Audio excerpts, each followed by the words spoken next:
The Bears win and move to 4-3 on the year. What is going on, y'all? 5 Sports Talk back at it with another video talking, of course, some NFL here to talk about a Bears W against the New York Football Jets. If you're new to the channel, welcome, and make sure to hit that big red subscribe button down below because I do post a lot of NFL content, especially Bears content on this channel, and you do not want to miss out when I post those videos.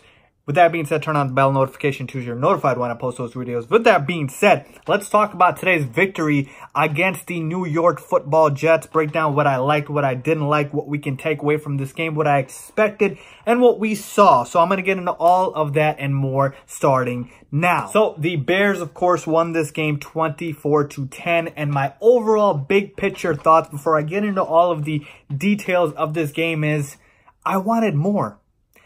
I just wanted more, and you know what? It feels weird saying that as a Bears fan because we are not used to, being super duper successful, especially over the last couple of seasons when we've been rebuilding. But is it too much to ask for more? Like, I wanted to see more. I wanted to see total domination today. Now, don't get me wrong. I'm always happy with the victory, but in order for me to see this team where I project them to be, which, like I said, could be a potential playoff team, I want to see them dominate these bad teams. Now, let's break down the game. They won 24-10. Keep in mind, the Jets coming into this game were, I believe, 8-point underdogs, so we did what we were supposed to do. So I'm not going to give the Bears a pat on the back for, beating a team that's clearly inferior, that was missing their best receivers in Robbie Anderson, Quincy Enunwa. They were starting, 40, 50-year-old Jermaine Kearse, who's been in the league forever. And there were no weapons for Sam Darnold to throw to. So, like I said, not going to give the Bears a pat on the back for being able to do that. Now, let's talk about the offensive side of the ball, and then I'll break down the defensive side. So, of course, we got to start with Mitch. Been talking about Mitch every game to talk about his progression and his development. And the numbers today, 16 for 29 for 220 yards, 2 touchdowns, 6 rushes for 51 yards. So, let's start with the good. The rushing ability. Mitch Trubisky's rushing ability is becoming a weekly thing now. He is becoming quickly one of the best scramblers and rushers at the quarterback position in the NFL. To the point where in fantasy, if you have Mitch Trubisky, man, he's putting up numbers every single week. The other good thing I saw today was he threw a beautiful touchdown pass in the back of the end zone to Anthony Miller, a back shoulder type throw, and he just fit into the tightest of window, and I don't know how he got it there, but boy, was that impressive. So I love seeing that. And for the most part, Mitch moved the ball today on the offense and kept the chains moving, and he did what he was supposed to do. So that was solid. Now let's talk about the bad, because there was bad, okay? Again, 16 for 29.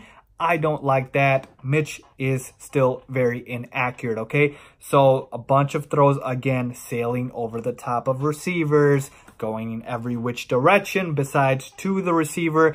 And this is the accuracy problems. And this is where we've been talking about this last week when, he didn't have a great completion percentage against the Patriots.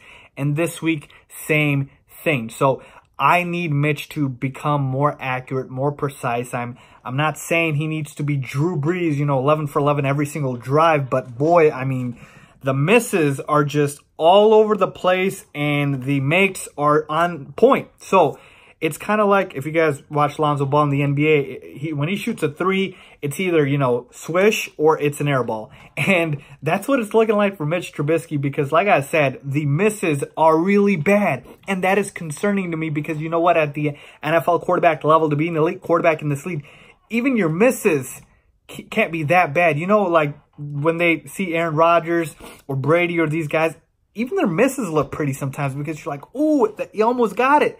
But with Mitch, it's like way over the top. So I didn't like that at all. And I talked about the rushing ability being a good thing, but it can also be a bad thing because, again, the early part of the season, Mitch Trubisky was a one-read and run quarterback, and I don't want him to turning back into that. So if his first read isn't open, he's, pulling the ball back in and running.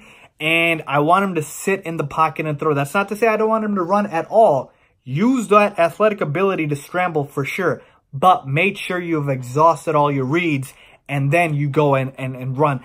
too often Mitch looked like he was ready to, you know, pull the ball in and run too much in today's game. And I don't want him to take unnecessary hits. That's the last thing I want him to do. So, again, I'm not saying dial back the rushing, but make sure you're sitting in the pocket and throwing the ball. So, my overall grade for Mitch today, folks, honestly, I don't think I was that impressed. He should have had you know, he should have better numbers and he should have done a little bit better. I'm going to give him a C+.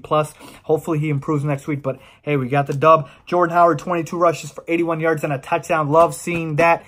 Jordan Howard getting to the end zone. I thought Jordan Howard would have a good game in this game because the Bears were going to be up and the game script would favor him, and it certainly did. So, like seeing that. Anthony Miller. Love seeing Anthony Miller have his quote-unquote breakout game, and 3 catches for 37 yards. Doesn't really seem like a breakout game, but he did catch a touchdown. And with Allen Robinson out, we needed him to step up, and he did. He had the touchdown, which was a big touchdown. So that's what I meant by breakout game.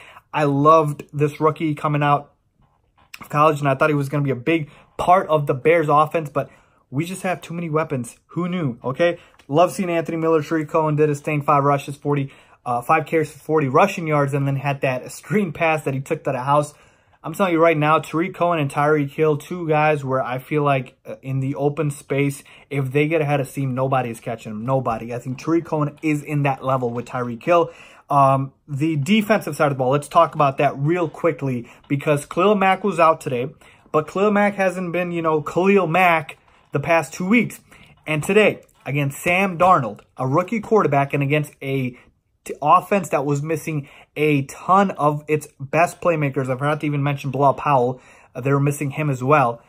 You got 1 sack and you got 0 interceptions. And Eddie Jackson made a boneheaded play where I think Sam Darnold throws the ball and it's an incompletion, and he goes and hits the receiver and gets a stupid 15-yard penalty, and the Jets drive the ball down and score a touchdown that should have never happened. This game should have been 24-3, and that was just awful. So defensively, I did not like their performance today that much. They should have been able to do more, and that's my overall theme of this game. I wanted more. I wanted total domination. Might be too much to ask, but like I said, I think the defense, okay, nothing too great, B-, C+-ish type of range. I thought they should have got more pressure on Sam Darnold, and I can't believe they didn't even get 1 pick. I can't believe they only got 1 sack. That is unreal to me. With that being said, those are my thoughts on the Bears game. Let me know what you guys think. 4-3, baby, moving up on the division. The Lions lost, so we are now 3 and 3rd in the division, but a lot to move with the Packers and, you know, the Vikings still left to play and whatnot. So we will see. With that being said, let me know what you guys think. Leave a comment down below if you agree with me or not. Thanks for watching.